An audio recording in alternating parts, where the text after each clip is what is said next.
Mga kwento ng pag-ibig, kwento ng pag-asa at mga kwento ng buhay dito sa Barangay Love Stories. Love Stories.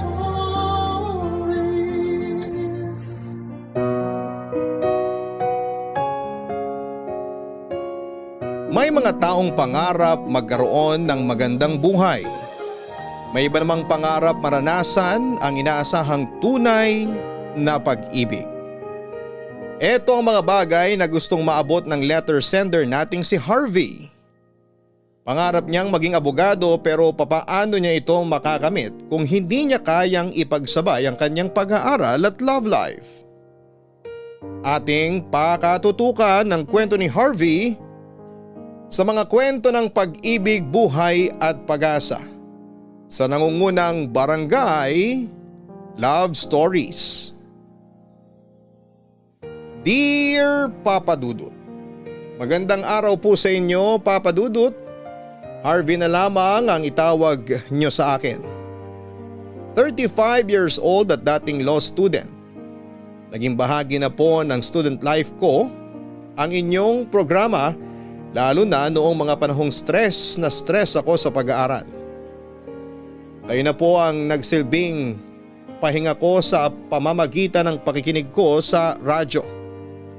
Mula sa pagiging listener ay naisipan ko na oras na rin siguro para ako naman ang mag-share ng story ko sa inyo.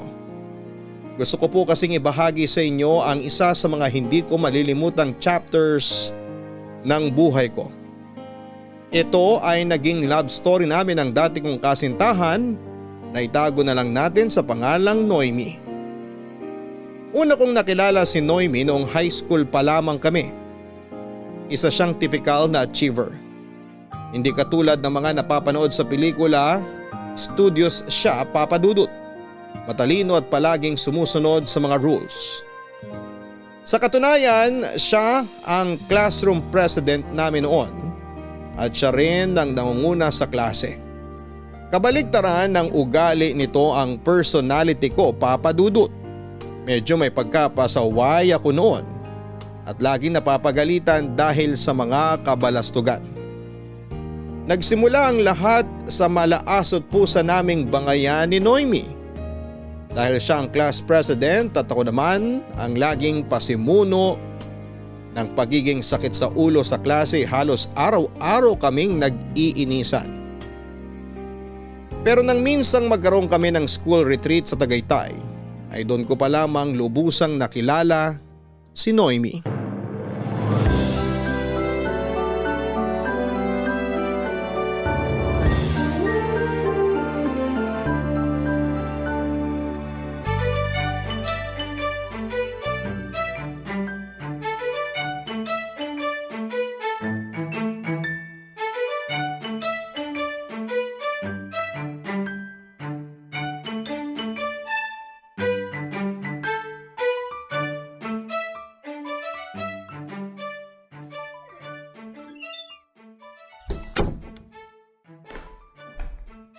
Ops, sandali. Saan ang punta? Shh! Anong ginagawa mo rito sa labas? Bakit hindi ka pa natutulog? Same question. Curfew na. Lights out na rin. Bakit tumatakas ang class president ng 10 oras ng gabi? Ha? Kailangan ko mag-check ng rooms para sa mga tulad mong pasaway. Tulog na lahat. Na-check ko na kanina. Obviously, hindi pa lahat kasi nandito ka pa sa labas. Ano pang ginagawa mo rito? Alauna na ng madaling araw oh. Di ako makatulog eh.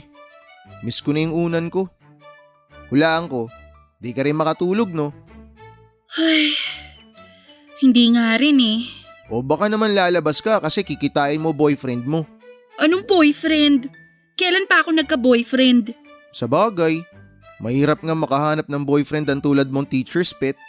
Ikaw, bumalik ka na nga sa kwarto nyo. Wala ka nang ginawa kundi pahirapan ang buhay ko. Relax. Nagpapaantok lang ako. Papasok na rin ako maya-maya. Dapat lang, maaga pa tayo bukas. Samahan mo muna kaya ako rito para naman may kausap ako. Bakit naman kita sasamahan? Ayaw mo. Sige, mag-iingay ako. Ikaw ang mapapagalitan ng teacher natin. Alam mo, sarap mong batukan. Bakit ba sobrang stricto mo? Idol mo ba si sir? Gusto mo rin ba magturo? Una sa lahat, hindi ako strikto. Sinusunod ko lang kung anong inutos sa akin. Pangalawa, wala akong ibang idol kundi ang mga magulang ko. At pangatlo, wala akong planong magturo. Kung ayaw mo maging teacher, ano plano mo maging kung ganun? Bakit mo tinatanong? Wala. Curious lang ako. Since malapit na tayong graduate, gusto ko lang malaman kung anong sasapitin ng magiging future valedictorian ng batch natin. Gusto kong maging dentist. Talaga? Ayaw mong maging physician or neurologist, ganon? Gusto ko maging dentist tulad ng tita ko. Tita? Bakit naman yung tita mo ang gusto mong tularan? Sabi mo idol mo parents mo. Yung tita ko kasi yung dating nagpaaral sa akin, pero 2 years ago namatay siya. Yung asawa na niya ang nagpatuloy sa pagsuporta sa pag-aaral ko, kaya gusto kong ituloy yung pangarap niya na maging dentista ako kahit na nasa langit na siya. Ah, ganun pala yun. Kaya naman pala sobrang seryoso mo sa pag-aaral. Ikaw, may pangarap ka ba? Parang wala naman. May pangarap din naman ako. Ganito lang ako pero maayos naman grades ko. Gusto ko maging lawyer. Parang di naman bagay. Ang mga lawyer, seryosong tao yung mga yan. Kaya ko naman maging seryoso ah. Kailan ka pa naging seryoso? Kung gusto mong maging abogado, magtino ka. Hindi yung ikaw pa ang laging pasimuno ng gulo sa classroom. Opo ma'am, magtitino na po ako. Eto na po oh, babalik na po ako sa kwarto namin para matulog. Pero seryoso, good luck sa pangarap mo maging dentista.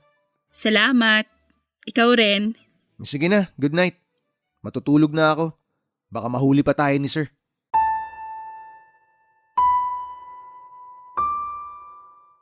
Nang gabing yon ay parang mas naintindihan ko na kung bakit gano'n na lamang ang kagustuhan ni Noemi na magkaroon ng magandang marka sa klase. Lahat ng yon ay ginagawa niya para sa tita niyang namatay na.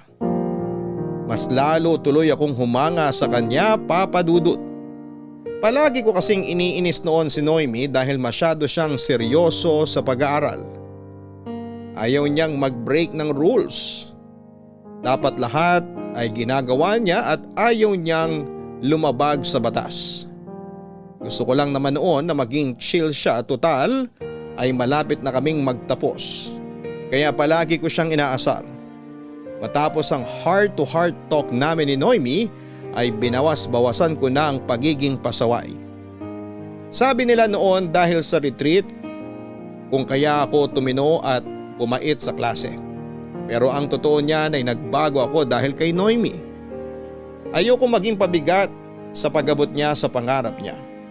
Kaya naman tinigilan ko na ang pagiging makulit at sa katunayan ay tinutulungan ko na noon si Noemi sa pagsaway ng mga kaklase namin. Papa Dudut, kaya ko namang magtino kung kinakailangan. Hindi sa pagmamayabang pero totoong maayos sa mga grado ko noon. Kung wala nga si Noemi ay baka ako pa nga ang manguna sa klase. Yun nga lang minsan ay hindi lang talaga maiwasang lumabas ang pagiging alaskador ko. Dahil sa pagbabago ng ugali ko ay mas naging open si Noemi sa akin at naging magkaibigan kami, Papa Dudut. Hindi naglaon ng bawat galaw niya ay parang nagbigay kulay na sa bawat araw ko. Noon ko lang na-realize na nahuhulog na pala ang loob ko sa kanya. Ilang buwan bago sumapit ang graduation day ay sinubukan ko pong ligawan si Noemi, Papa Dudut.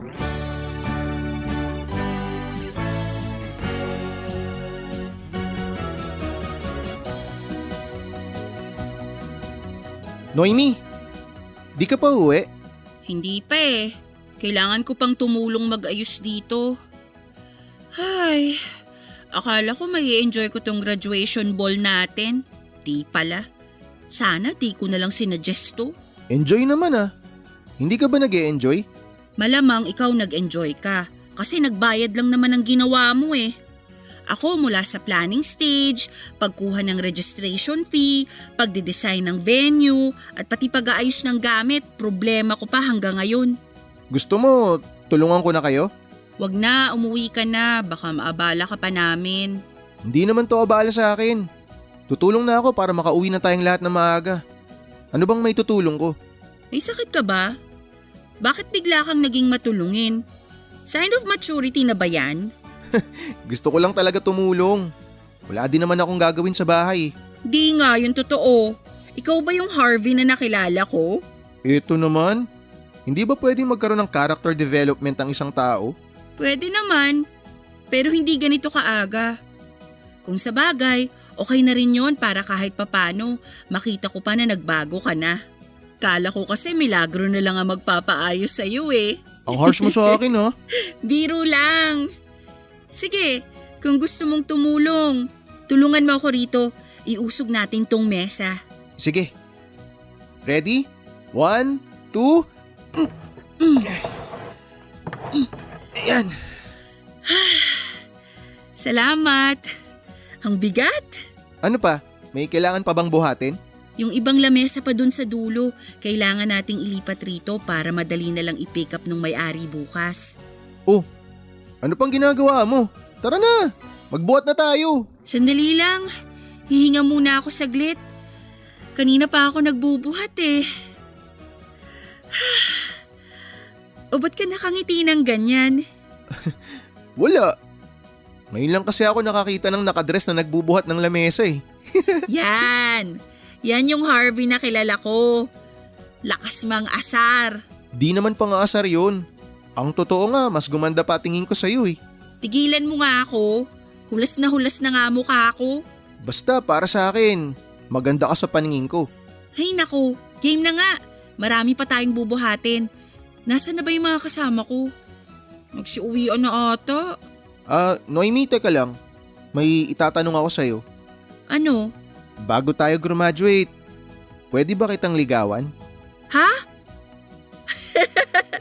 Ako? Liligawan mo? Anong klaseng trip yan? Anong trip ang sinasabi mo? Bakit? Bawal ba kita ligawan? May boyfriend ka na ba? Wala akong boyfriend. Alam mo kung bakit? Kasi hindi yan ang hanap ko. Magiging dentista muna ako bago ako tumanggap ng manliligaw. So, hindi pwede? Hindi. Ano namang magagawa ng pag-ibig sa pag-aaral ko? Panira lang yan. Hindi naman panira yun. Yung iba nga ginagawang inspirasyon love life nila eh. Pwes, sa akin, hindi. Distraction lang yan sa pag-aaral.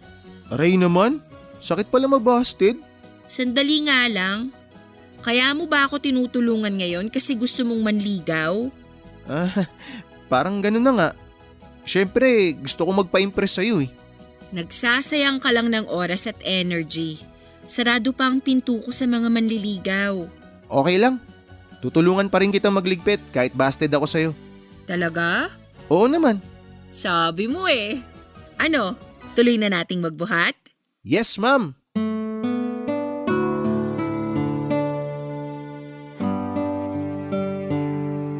Aaminin ko, Papa Dudut, na medyo naging bitter ako dahil inayawan ako ni Noemi. Hindi naman ako pangit kung tutuusin, may tinatago rin naman akong talino kahit papaano. Siguro talagang priority lang talaga ni Noemi ang mag-aral noong mga panahong yon at naiintindihan ko naman yon. Hindi nga naglaon ay inisip ko na lamang na puppy love ang nararamdaman ko para sa kanya.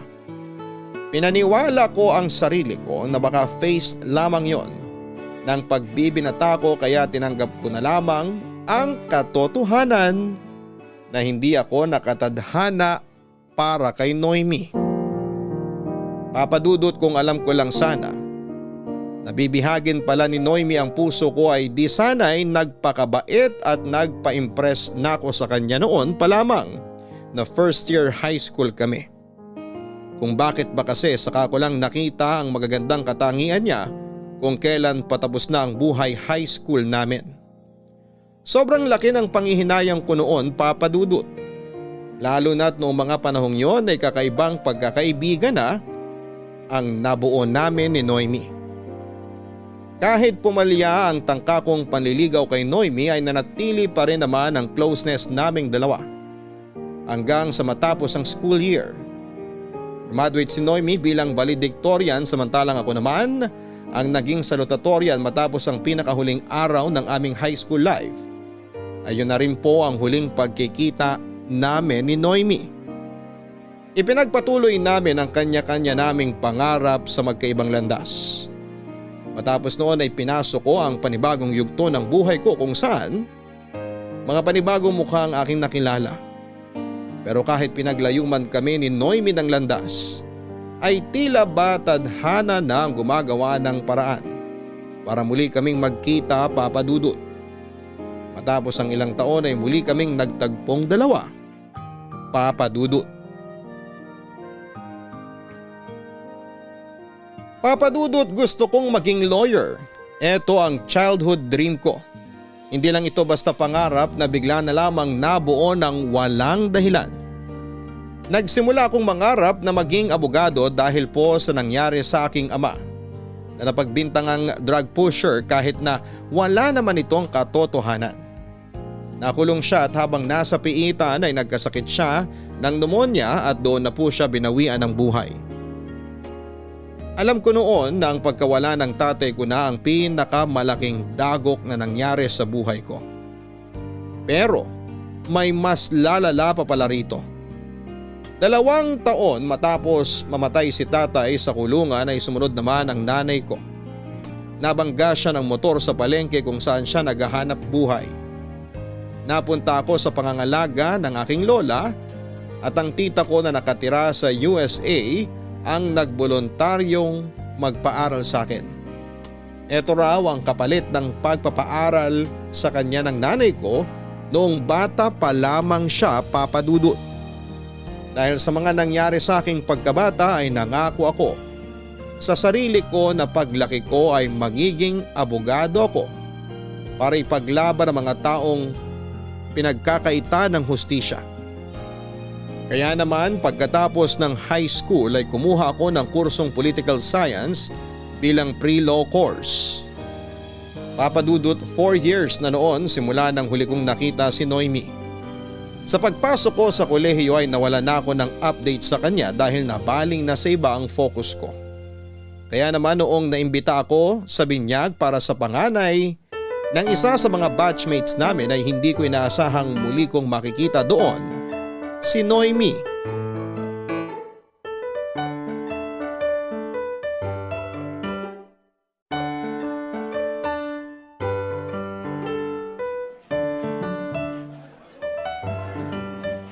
Uy, Kian. Kanina ka pa lumalaman dyan ah. Di ka pa busog? Sulitin mo na pre. Ngayon lang tayo makakakain ng ganito karami. Sayang naman kung may matitira. Sabagay. Sige, kain ka lang dyan hanggang sa mabusog ka.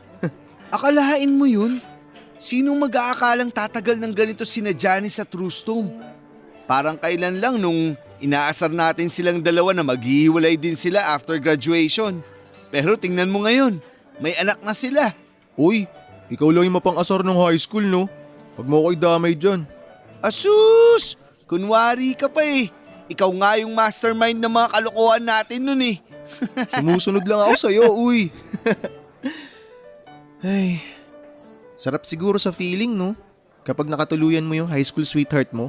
Tama ka. Iilan lang talaga yung mga magkasintaang nagtatagal galing high school. Eh, ikaw ba? Wala kang naging girlfriend nung high school, di ba? Wala eh. Hindi pinalad tong bata mo. Paano naman kasi? Hilig mo yung mga mature na babae. Mas gusto mo nun mga koleyala. Loko, wala lang talaga akong gusto sa batch natin nun. Well, maliban na lang sa isa. Isa? Sino? Wala, wag mo nang alamin. Past is past. Sabihin mo na. Past naman na pala eh. Si April ba? Hindi ah. Basta, akin na lang yun. Si ano ba? Si Noemi ba yun? Bakit naman si Noemi? Tingin mo ba may something kami nun? Hindi. Kako, si Noemi ba yun? Yung bagong dating. Ha? Saan? Ayun o. Yung naglalakad papunta sa atin. Si Noemi yan, di ba? Oo. Siya nga. Noemi! Kian? Ako nga. Ganda na natin ngayon ah. Si Harvey pala. Naalala mo pa? Oo naman! Sino bang makakalimot sa pinakapasaway nating kaklase? Hi, long time ah. Kumusta ka na? Heto, haggard na sa studies. Mukhang di naman halata. Tuloy pa rin ba yung pangarap mo nun? Dentistry, tama? Yep, dentista pa rin ang pangarap ko. Yun pa rin ang pinag-aaralan hanggang ngayon. Ang galing naman. Eh ikaw naman, ano nang update? Eto, kumukuha ng Polsai. Wala pa rin nagbago. Aboga siya pa rin ang gusto. Mabuti yan. Teka ha. May iwan ko muna kayong dalawa. Magta-take 3 lang ako nung lechon. Bantayin niyo upuan ko ha. Sige lang, take your time pre. So, kumusta naman ang pag-aaral? Ang hirap, sakit sa ulo. Puyat after puyat para lang ma-meet yung requirements. Pero kakayanin naman. May tiwala naman ako sa'yo na kakayanin mo. Maning-mani sa'yo yan. Para saan pat nakilala kita bilang pinaka-studious na estudyante kung college lang di mo kakayanin. Ano ka ba? Ibang-iba ang college. Bakit ikaw? Mukhang chill ka lang ah. Going smooth ba ang college life? Hindi naman. Actually, malayong-malayo sa pagiging smooth. Pagpasok mo pa lang sa school premises, mangangatog na binti mo sa dami ng requirements eh. Parehas lang pala tayo eh. Diba? Iba talaga pag college na. Pero ano pa nga bang magagawa natin? Ginusto natin to eh. Sad, pero totoo yung sinabi mo. Papadudot masaya ako na muli kong nakita si Noemi ng araw na yon. Wala namang masyadong nagbago sa itsura niya. Baby face pa rin siya na nag-mature ng kaunti dahil na rin siguro sa pagod sa pag-aaral.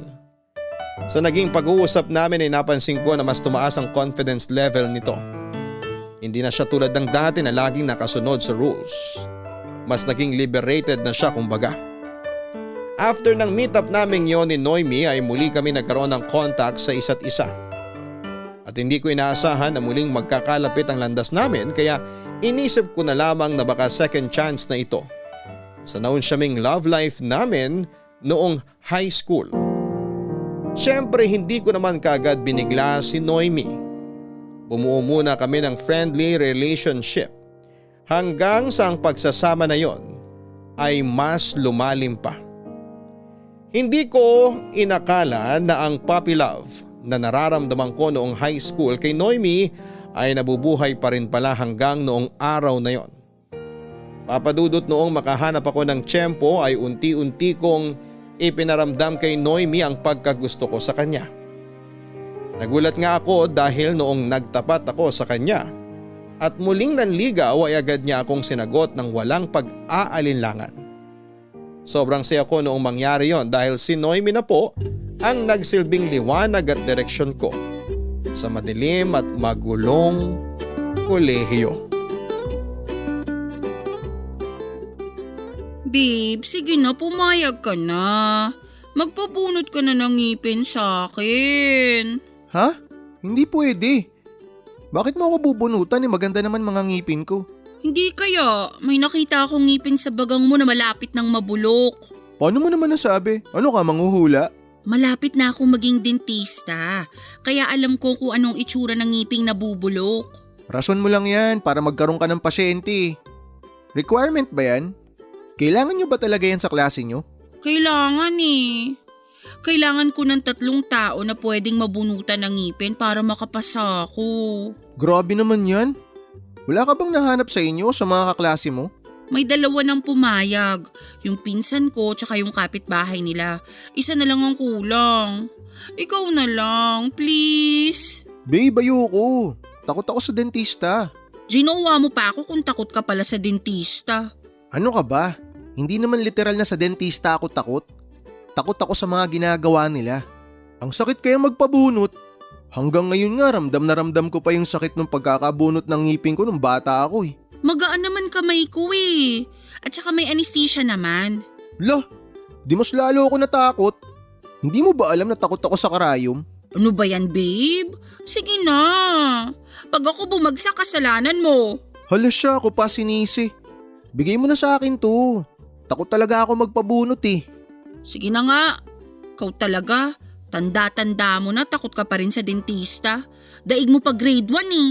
Salamat babe. Yaan mo, tutulungan kita makahanap ng pagpapraktisan mo. Kung pumayag ka lang sana kasi wala na tayong problema. Hindi talaga pwede. May oral exam kami next week. Paano ako makakapag-focus sa pagre-review kung iniinda ko yung sakit ng pagkakabunot sa ngipin ko? Sa bagay. O sige, wag mo nilang problemahin yun. Yun, salamat at naintindihan mo. Pasensya na ha, masyado kasi talagang maraming problema sa school eh. Bakit? Yung prof mo na naman ba? Hindi siya. Wala akong problema sa prof ko na yan ngayon. In general yung sinasabi kong problema kasi pahirap na ng pahirap yung mga ginagawa namin. Ganun ba? Pareho lang pala tayo. Ganito talaga siguro kapag nangarap ka ng matayog. Kailangan mong paghirapan ng malala. Expected ko naman talaga na mahirap tong kursong pinili ko pero hindi ko inaasahan na ganito pala siya kahirap. Yung alam mong mabigat na pero mas mabigat pala kapag sinubukan mo na. Huwag kang mag-alala. After ng mga pahirap na to, magiging worth it naman ang lahat. Ay naku sana nga. Anong sana nga? I-claim na natin. Total, nandito naman ako para suportahan ka. At nandyan ka naman para suportahan ako. Hindi na dapat tayo panghinaan ng loob. Part na ng story natin ang pagkakaroon ng struggle para sa huli, magkaroon tayo ng happy ending. Galing naman talaga magbigay ng inspirational message ng babe ko. Pengi ako ng kiss dyan. Ikaw talaga? Sige na, mag-review ka na dyan. Ako naman uuwi na kasi maaga pa ako bukas. Okay, hatid na kita. Wag na, mag-review ka na dyan. Okay, sige. Mag-ingat ka pa uwi ah. Text mo ako kagad pag nakarating ka na sa bahay nyo. Okay, I love you. I love you too. Nung unang mga taon ng relasyon namin ni Noemi ay naging maayos naman po ito, Papa Dudut. Na-enjoy naming kilalanin ang isa't isa ng malalim. Doon ko lang na-realize na may tinatago palang kakengko yan si Noemi. Ito ang dahilan kung bakit mas lalo pa akong na-in-love sa kanya ng lubusan. Nasa clinical training na noon si Noemi, Papa Dudut. Samantalang ako naman ay nasa law school na. Habang nag-aaral ay naging motivation at inspirasyon namin ang isa't isa para ipagpatuloy ang malaimpyerno naming buhay sa school.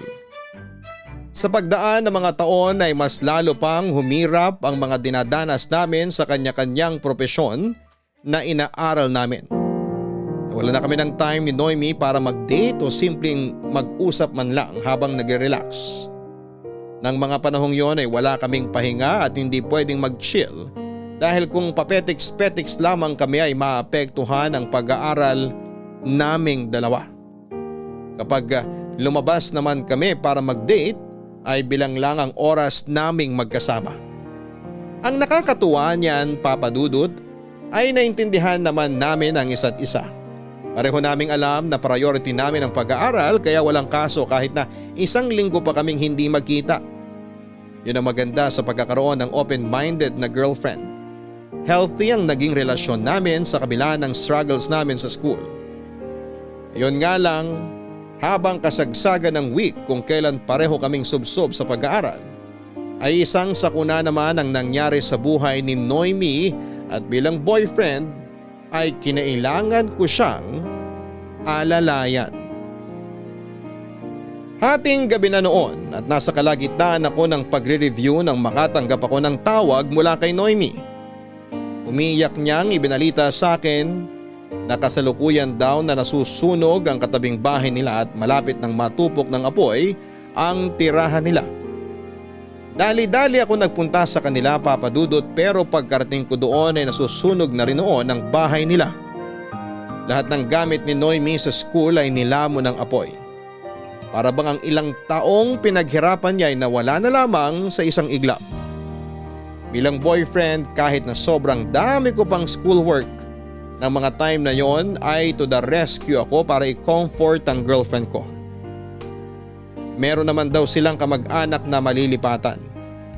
Kaso nga lang ay masyado itong malayo para kay Noemi at sa dami ng ginagawa niya para makuha ang degree niya ay siya lang din ang mahihirapan sa huli.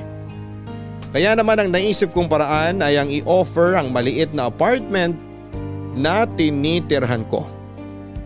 Surprisingly ay pinagkatiwala naman agad sa akin ng mga magulang ni Noemi ang kanilang anak. Since high school kasi kilala na rin naman nila ako at isa pa ay napatunayan ko na sa kanila kung papaano ko alagaan si Noemi. Wala na rin naman silang choice noon kaya pumayag sila sa suggestion ko habang naghahanap sila ng malilipatan. Hanggang sa nagtagal ay nagustuhan na ni Noemi ang ganong setup namin at nag-decide siyang sa akin na muna siya tumira hanggang sa makapasa siya. Kaso nga lang Papa Dudut, sa pagsasama namin yun ay nagsimula ang unti-unting pagkakaroon ng labuan sa relasyon namin.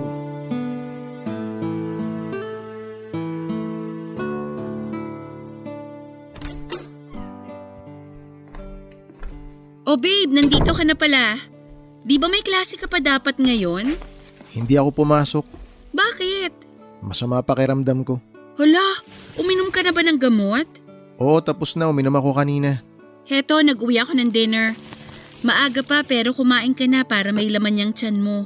Huwag mo na munang ihain yan. Marami pa akong ginagawa. Ayoko pang kumain. Tatapusin ko pa to. Hindi, kumain ka na ngayon para may lakas ka. O heto. Mamaya na sabi. Nakikita mo nagre-review ako. Huwag mo na muna akong guluhin, pwede? Okay, sorry. Bakit naman ang sungit?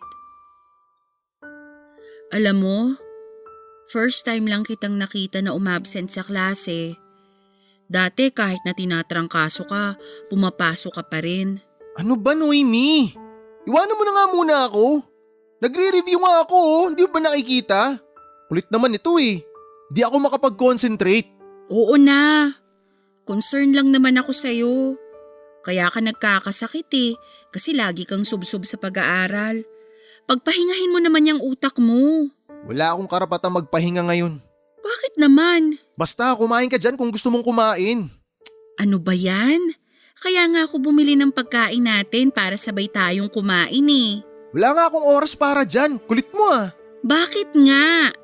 Sabihin mo sa akin para alam ko ginagawa ko. Malapit na akong bumagsak sa isa sa mga subject ko. Ano? Masaya ka na? Siyempre hindi. Anong nangyari? Bakit ka raw babagsak? Hindi ko alam. Pagod na ako. Gusto ko nang bumigay sa totoo lang. Kung pagod ka na, magpahinga ka. Huwag kang bumitaw. Ngayon pa na malapit na natin parehong makuha ang pangarap natin. Abot kamay na natin, no? Ngayon ka pa ba bibigay? Huwag naman. Ginagawa ko naman lahat Pero kahit anong gawin ko, parang hindi pa rin enough yung efforts ko. Nakakainis. Kailangan mo lang ng pahinga. Tao ka lang. Nababurnout ka rin. Hindi ka robot para maibigay lahat ng gusto ng mga prof mo. Pero sila makakapagbigay sa akin ng pangarap ko na maging abogado. Yung gusto nila ang kailangan kong gawin, yung gusto nila ang kailangan kong ibigay. Paano ko magagawa yun kung hindi ko naman alam kung anong uunahin ko? Babe, isara mo muna tong mga librong to. Huminga ka muna. Kailangan mo lang magpahangin. Hindi ka babagsak. May tiwala ako sa'yo. Paano na lang ako kung wala ka sa tabi ko? Salamat, babe. Walang anuman. Basta wag ka lang mawala ng tiwala sa sarili mo. Kaya mo yan. Ano ba yung pagkaing dala mo? Isang bucket ng fried chicken tsaka fried rice. Ano, kakain ka na? Siyempre, binili mo to para sa atin Nakakahiya naman kung hindi kita sasabayang kumain. Yan! Ganyan dapat. Kain muna tayo, tapos magpahinga ka ng konti, then balik ulit sa review. Walang mag-give up, okay? Laban lang!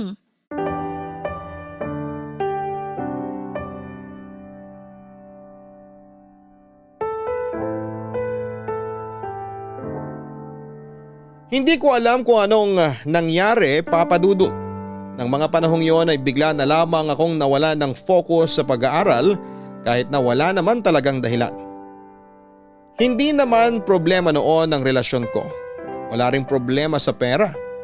Siguro ay masyado lamang akong na-overwhelm sa dami ng mga kailangang pag-aralan para maging ganap na abogado.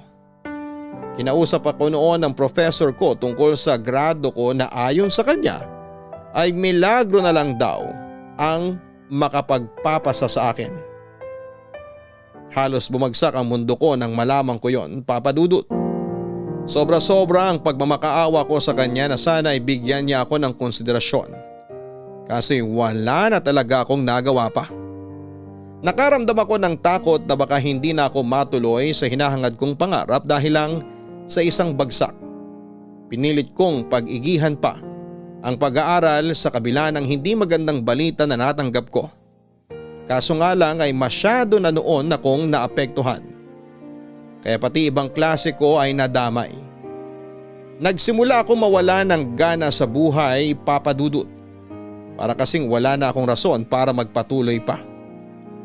Pumapasok na ako noon ng late at hindi ko na ginagalaw ang mga libro ko para mag-review. Puro tulog na lang ang ginagawa ko para kahit papaano ay maibsan ang nararamdaman ko. Gusto ko sanang maglabas ng hinaing sa girlfriend kong si Noemi kaso ay kasagsagan din noon ng pagiging busy nito sa sarili niyang klase. Kaya hindi ko na rin siya inabala pa, Papa Dudut. Sinusolo ko na lamang ang problema ko hanggang sa naging takbuhan ko na lamang ay ang alak.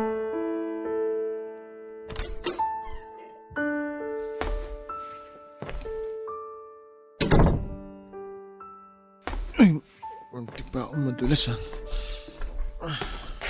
Harvey! Kanina pa kita tinatawagan. Bakit ngayon ka lang? Galing ako sa labas. Alam ko pero sana naman kung gagabihin ka sa pag-uwi, sabihan mo ko para hindi ako naghihintay dito. Pinag-alala mo ko eh. Sorry. Lasing ka ba? Amoy alak ka. Nagkayaan lang kami na lumabas. Medyo naparami lang yung inom ko. Kailan ka pa nagiinom? Ngayon pa talaga kayo maglalasing? Hindi ba kailangan mag-focus ka sa pag-aaral mo? Lalo na't dihado ka sa isang subject, no? Nakafocus naman ako Paano? Uuwi ka ng 2:00 ng madaling araw, lasing na lasing tapos sasabihin mo, nakafocus ka sa pag-aaral? 7:00 ang pasok mo mamaya. Paano ka magigising yan? Akong bahala, magigising ako. Huwag kang mag-alala. Halika na, matulog na tayo. Hindi pa ako pwedeng matulog. May practical exam ako bukas. Kailangan kong mag-review. Di bahala ka dyan. Ano ka ba, Harvey? Kailan ka ba magsiseryoso? Tinatanong mo kung kailan ako magiging seryoso? Seryoso bang tanong yan? Matagal na akong seryoso, Noemi. Pero anong napala ako sa pagiging seryoso ko? Ha? Wala. Bagsak. Bagsak ka? Oo. Bagsak ako kaya ako naglalasing. Hindi mo ba sinubukang kausapin yung prof mo? Tingin mo ba wala akong ginawa para solusyonan tong problema ko? Siyempre kinausap ko siya. Ano ka ba? Yan ang hirap sa'yo Akala mo kasi pabanjing-banjing ako Ginawa ko lahat. Lahat ng pupwede kong gawin, Noemi. Kulang na nga lang lumuhod ako sa gitna ng campus para bigyan niya ako ng consideration Pero wala. Wala, bagsak talaga Sorry, hindi ko alam Wala na ba talagang paraan? Baka naman pwede ka nilang bigyan ng special project o activity para makabawi. Special project? Ano to, high school? Tanggapin na lang natin yung totoo. Bagsak ako. Hindi na ako magiging lawyer. Magiging lawyer ka pa rin. Alam ko kasi naniniwala ako sa kakayanan mo. Siguro nga, oo, bagsak ka. Pero wag mong hayaang sirain ng pangarap na buong buhay mong inasam. Wala na. Suko na ako. Hindi na kaya ng utak ko. Hindi na kaya ng katawan ko. Sobrang drained na ako, babe. Ayoko na. Halika nga rito. Ayoko na. Hindi mo naman kailangang harapin to na mag-isa Nandito ako. Laging handa para alalayan ka. Suportahan ka. Okay lang umiyak. Okay lang mapagod. Pero sana, bago mo maisipang sumuko, balikan mo yung mga rason kung bakit mo napiling tahakin ang direksyon na to ng buhay mo. Balikan mo yung dating ikaw. Yung batang Harvey na nangarap na maging abogado para ipaglaban yung ninakaw na karapatan mula sa tatay niya. Handa ka na ba talagang itapon yun? Dahil lang sa isang bagsak? Gusto kong lumaban. Gusto kong ipagpatuloy ito. Gusto kong magpatuloy. Pero paano? Best ko na yun eh. Best ko na yun. Binigay ko na lahat. Pero hindi pa rin kinaya. Paano kung hindi pala talaga ito yung landas na para sa akin? Ang failure, isa tong opportunity para mag-start uli. Magsimula ka, bumawi ka, mas pag-igihan mo pa. Hindi ka dapat sumusuko agad sa unang problemang ibinabato sa'yo. Hindi ba dapat ang mga abogado malakas ang determinasyon? Hindi sila agad-agad nawawala ng pag-asa. Hahanap at hahanap sila ng butas para i-push kung ano man ang ipinaglalaban nila. Yang mga bagay na yan, part yan ng learning process mo as a future lawyer. Salamat. Salamat sa tiwala mo sa akin, babe. Pagbibigyan kita ngayon na gawin yung ginagawa mo. Pero gusto ko, bukas, magseryoso ka na ulit. Wala nang iinom hanggang madaling araw. Wala nang late sa klase at huwag mong itapon lahat ng pinaghirapan mo. Okay? Oo, promise. Hindi ko na gagawin ulit to. Start over. Huwag kang mawala ng lakas ng loob. Isang bagsak lang yan, ano ka ba? Hala, sige na, maligo ka na, matulog at paggising mo bukas, pumasok ka sa klase mo. Sige. Magpapahinga na ako. Salamat ulit, babe.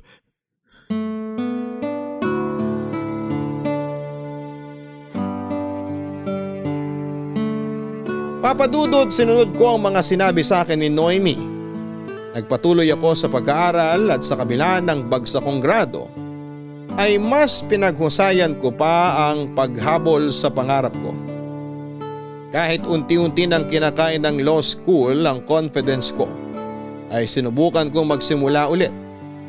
Tama si Noemi. Hindi ko dapat hayaang i-define ng isang failure lamang ang lahat ng pinaghirapan ko. Gamit ang motivation na yon ay tinis ko ang law school. Makalipas ang ilang taon ay sa wakas ay nakagraduate na rin si Noemi. Naipasa nito ang kanyang licensure exam at naging ganap na siyang dentista. Masaya ako para sa kanya, Papa Dudut. Deserve niya ang mga papuri at blessing na natanggap niya dahil lahat ng yon ay pinaghirapan niya. Nakakainggit nga dahil nakaya niyang balansehin ang pressure sa eskwela at pag-aalaga sa relasyon naming dalawa. Yun ang hindi ko nagawa. Napabayaan ko na nga si Noemi, nagpabaya pa ako sa pag-aaral. Kaya ng time na yon, tinatamasa na niya ang buhay na dati lamang ay pinapangarap niya. Samantalang ako ay napag-iwanan na. Aaminin ko, Papa Dudut, na nakaramdam ako ng insecurity kay Noemi noon. Sabay kami nag-aral, sabay kaming nangarap. Magkasama naming pinaghirapan ang mga struggles namin sa school pero isa lamang sa amin ang naging successful. Nakaramdam ako ng panliliit, ng awa sa sarili at hiya na hindi ako nakasabay sa kanya. Ang nakakalungkot, Papa Dudut, ay unti-unti akong nagpalamon sa mga insecurities kong yon hanggang sa nadamay na ang relasyon naming dalawa ni Noemi. Malaki ang pasasalamat ko kay Noemi dahil siyang naging sandalan ko sa mga panahong kailangan ko ng makakapitan. Pero sa parehong pagkakataon ay hindi ko naiwasang makaramdam ng inggit dahil professional na siya samantalang ako ay hirap na hirap pa rin makabawi. Sabay kaming nangarap pero ako ay nanghihingalo pa rin noon. Naisip ko tuloy na baka hindi talaga para sa akin ang napili kong propesyon. Dahil kahit na anong pagseseryoso ang gawin ko, basahin ko man ang lahat ng libro ng law sa buong mundo, ay hindi ko pa rin maabot-abot ang bagay na hinahangad ko. Kasalukuyan na ako nag-review para sa bar exam noong makapagpatayo ng sariling clinic si Noemi. Akala ko noon ay malapit ko nang maabot ang pangarap ko pero Sa kasamaang palad ay hindi ako nakapasa sa unang subo ko sa bar. Aminado ako na lumala ang insecurity ko kay Noemi. Sobrang nainggit ako sa kanya noon. Kaya hindi man sinasadya ay naituring ko siyang kontrabida sa buhay ko. Lumala ang ugali ko sa mga sumunod na buwan dahil na rin sa sunod-sunod na failure ko. Sa ikalawang pagkakataon ay bumalik ulit ako sa bar. Sa pagkakataong yun ay isang bagsak na lang ay mahihirapan na akong mag-take ulit ng exam. Nagpadala ako sa pressure na nararamdaman ko. Na kahit na todo support sa akin noon si Noemi, lahat ng ginagawa niya ay nabibigyan ko pa ng mali siya. Para bang bawat magagandang bagay na ginagawa niya para sa akin ay nakakainsulto kahit na hindi naman. Pakiramdam ko ay katawa-tawa na lamang ang itsura ko na hanggang noong mga panahong yun ay wala pa akong nararating. Sa huli, Papa Dudut, ang relasyon namin ni Noemi ay nauwi na lang sa hiwalayan.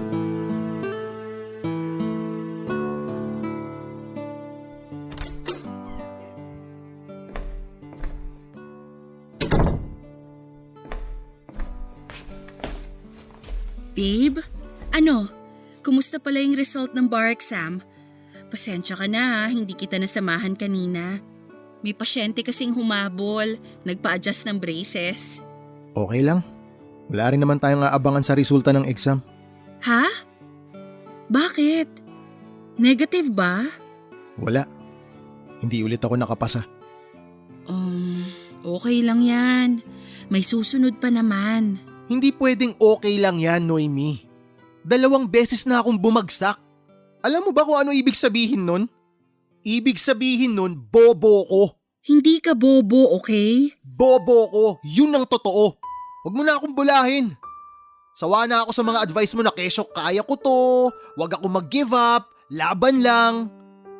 Matagal na ako lumalaban. Lahat binigay ko na. Pero bakit ganito pa rin ang kinalabasan? Kahit ano pang puyat ang gawin ko, kahit anong determinasyon pa ang ibigay ko, wala pa rin.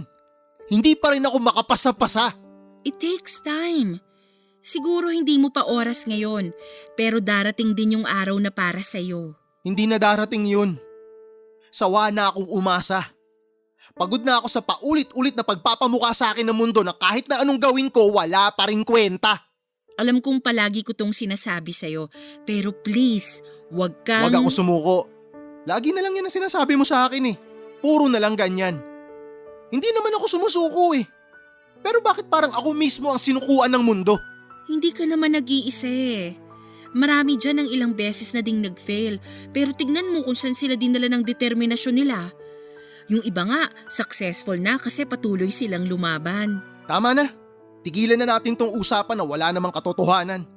Yan na lang lagi naririnig ko eh. Puro na lang baka, puro na lang balang araw. Sa susunod, darating din ang panahon mo. Sawa na akong makarinig ng mga ganyan. Nakukurta na ang utak ko kakarinig sa mga yan. Gusto ko naman makarinig ng katotohanan. Ano bang gusto mong marinig sa akin? Gusto mo bang sabihin kong estupido ka? Na wala ka ng pag-asa? Na hindi ka na magiging lawyer? Oh! Ganyan! Yan yung mga sabihin mo sa akin. I-real talk mo ako kasi yun naman talaga ang totoo. Gusto mo ng real talk? O sige, sasabihin ko sa iyo yung totoo. Pagod na rin ako, Harvey. Pagod na akong i-babysit ka tuwing hindi ka pinapaboran ng tadhana. Pagod na akong magbigay ng suporta kung pati yun, minamasama mo pa. Alam mo kung ano problema sa'yo? Tingin mo kasi sa mundo kaaway eh. Porket bumagsak ka, porket may kinakaharap kang problema, akala mo ikaw lang ang may pasan sa mundo. Hindi ganun yun. Ngayon kung gusto mong tumigil na, tumigil ka na. Hindi na kita ipupush. Kung mapapanatag ang kalooban mo, kung giginhawa ang dibdib mo, sumuko ka na kung yan ang gusto mo. Salamat. Salamat at sinabi mo rin sa akin yung totoo. Sorry kung hindi ko mabigay sa iyo yung relasyon na deserve mo. Sorry kung imbis na maging masaya ka kasi nasa iyo na ang lahat, nadadamay ka pa sa mga problema ko. Hindi ko naman gusto na hilahin ka pa babae. Hindi ito yung buhay na ipinangako ko sa iyo. Pasensya ka na kung hanggang dito lang yung kaya ko. Sinubukan ko naman eh. Nakita mo naman na ilang taon akong sumubok. Lumaban ako para sa pangarap ko kaso kahit anong paghihirap ang gawin ko, parang hindi talaga para sa akin to eh. Sa totoo lang, hindi ko na alam kung anong gagawin ko. Para akong bulag na palakad-lakad sa dilim. Siguro mas makakabuti muna sa ating pareho na magpahinga muna tayo mula sa isa't isa. Sa tingin mo? Hindi na tayo tulad ng dati eh. Kung mapapansin mo, matagal nang walang buhay tong relasyon natin. Masyado tayong tutok sa kanya-kanya nating buhay. Napabayaan na natin kung anong meron tayo. Para lang tayong dalawang tao na magkasama nga, pero magkaiba naman ang direksyon na tinatahak. Kung yun ang tingin mong makakabuti sa ating dalawa, sige, gawin natin. I-pursue mo yung pangarap mo. Deserve mong maging masaya, Noemi. Kasi alam ko kung ano ang hirap na pinagdaanan mo para makuha kung anong meron ka ngayon. Ikaw din. Tandaan mo na suportado kita kahit anong desisyon man ang gawin mo sa buhay. Basta makakabuti lang sa'yo. Susuportahan kita kahit bilang kaibigan. Salamat.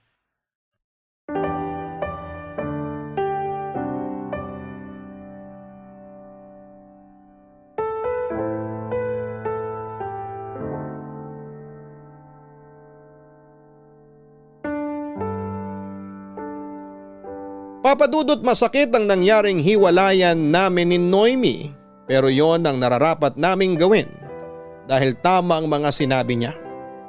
Matagal nang walang apoy ang relasyon namin dahil masyado na kaming kinain ng sarili naming ambisyon. Masyado ako nagpalamon sa pressure ng law school, kaya maging relasyon namin ay hindi ko na naalagaan pa. Sobrang gulo ng buhay ko noon. At ayoko namang idamay pa si Noemi sa pinapasan ko. Kaya minabuti kong pakawalan na lamang siya, Papa Dudut. Sa mga sumunod na buwan ay iginugol ko ang buong oras at lakas ko sa pagre-review. Hindi ko na hinayaang mawalan ako ng lakas ng loob. Sa katunayan, sinunod ko pa rin ang mga sinabi ni Noemi na huwag sumuko. Halos manganib na noon ang buhay ko dahil sa pag-aaral. Itinakbo ako noon sa ospital dahil sa dehydration. Dahil sa law school kung kaya unti-unti kong napabayaan ang sarili ko. Inisip ko na lamang na ito ang sakripisyong kailangan kong gawin para makuha ang mga pangarap ko. Sa kasamaang palad, Papa Dudut, ay bumagsak muli ako sa ikatlong pagkakataon. Nang mga panahong yon ay naisip ko na hindi na talaga para sa akin ang abogasya. Masakit man sa kalooban ay tinanggap ko na lamang ang katotohanan yon. Inayakan ko yun noon, Papa Dudut, para kasing nadismay ako ang namayapa kong ama. Hindi ko natupad ang pangarap ko para sa akin at para sa kanya. Matapos po ang sunod-sunod na failure ay tuluyan ko nang itinigil ang paghahabol sa pangarap ko. Naghanap ako ng ibang trabaho na related pa rin sa pinag-aralan ko. Pagkalipas ng ilang taon ay umayos-ayos naman ang buhay ko, Papa Dudut. Ito na nga ang mga panahon kung kailan ay muli kaming nagkita ni Noemi. Harvey? Oh, Noemi! Ikaw pala. Long time no see ah. Kumusta ka na? Grabe, balbasarado ka na ngayon ah. Ano, bagay ba? Mas prefer ko pa rin yung dati kasi baby face ka. Pero okay na rin to, maangas ang dating. So, kumusta ka na nga? Eto, buhay pa naman. Humihinga pa. Anong balita sa… Sa pagiging lawyer ko, hindi na natuloy. Tumigil na ako pagkatapos ng third attempt. Ayaw ako bigyan ng lisensya ng tadhana eh. Sayang naman. Pero nasa same industry rin naman ako. Para legal. Oh, I see. Mabuti naman. Akala ko tuluyan mo nang iniwan ng law. At least hindi man katulad ng lawyer, tumutulong ka pa rin para makamit ang hustisya. Tama ba? Oo, tama ka. Tsaka masaya naman ako sa kung anong narating ko ngayon. Wala akong regrets. That's good to hear. Eh ikaw, kumusta ka na? Dentista pa rin naman. May pamilya ka na ba? Oo, kinasal na ako last year. Dentist din yun na pangasawa ko. Aba, nakahanap ka ng kapareho mong propesyon ha? Oo nga eh. May anak na kayo? Soon. Ilang months? 3 months na. Congrats! Salamat. Eh ikaw, may pamilya ka na rin ba? Ako? Wala pa. Ine-enjoy ko muna yung pagiging single ko. Marami akong taong sinayang sa pag-aaral kaya time ko naman ngayon para bumawi sa sarili ko. Oo naman, take your time. Enjoy life, sabi nga nila. Ano palang ginagawa mo dito sa office namin? Magpapakonsult ka ba? Hindi. May susunduin lang akong kaibigan.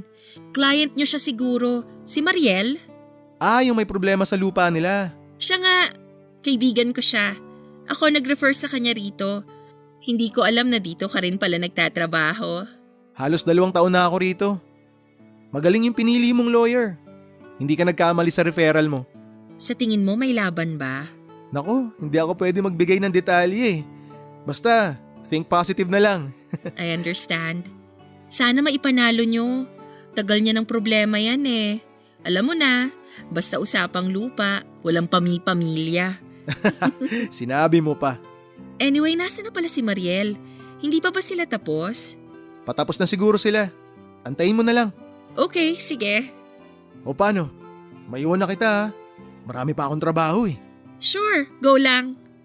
Good to see you, Harvey. Good to see you rin, Noemi. Masaya ako na nagkita ulit tayo.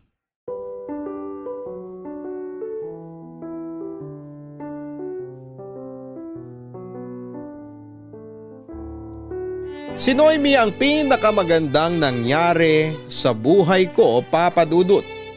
Kaso nga lang ay napabayaan ko rin siya at hinayaan ko siyang mawala sa akin. Hindi ko na na-manage ng maayos ang love life at pag-aaral ko kaya pareho itong nawala sa mga kamay ko. Ganun pa man ay itinuturing ko na lamang ang lahat ng yon bilang isang learning experience. Marami man akong gustong palitan sa mga naging desisyon ko sa buhay ay patuloy pa rin po ako sa pagbuo ng aking future. Hindi man natuloy ang pangarap ko maging abogado ay alam ko sa sarili ko na kayang-kaya ko pa rin na bumuo ng panibagong pangarap. Masaya akong malaman na nasa mabuting buhay at kalagayan na po si Noemi. Matapos ang pagkikita namin yon ay hindi na ulit nagtagpo pa ang mga landas namin, Papa Dudut. Siguro nga ay nagkakilala lang talaga kami para makabuo ng alaala pero hindi kami tinadhana para magsama.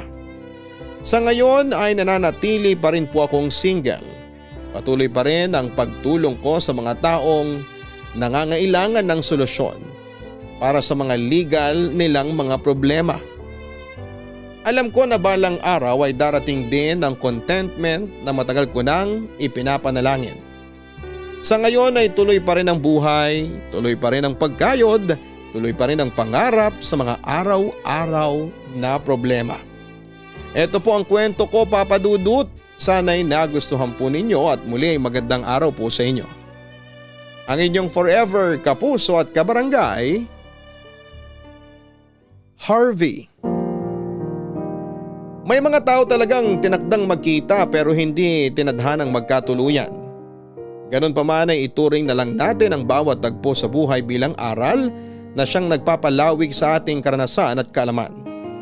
Lagi nating tandaan na ang buhay natin ay planado na at kung anuman ang itinakda para sa atin ay malalaman natin yan sa tamang panahon.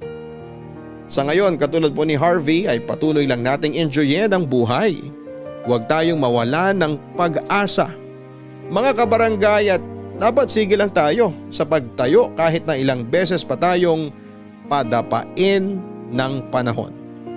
Hanggang sa muli, ako po ang inyong si Papa Dudut sa mga kwento ng pag-ibig, buhay at pag-asa sa nangungunang Barangay Love Stories.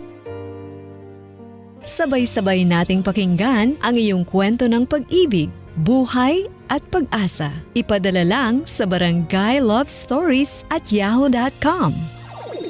Nagustuhan ng iyong napakinggan? Ituloy yan via live stream sa www.gmanetwork.com/radio.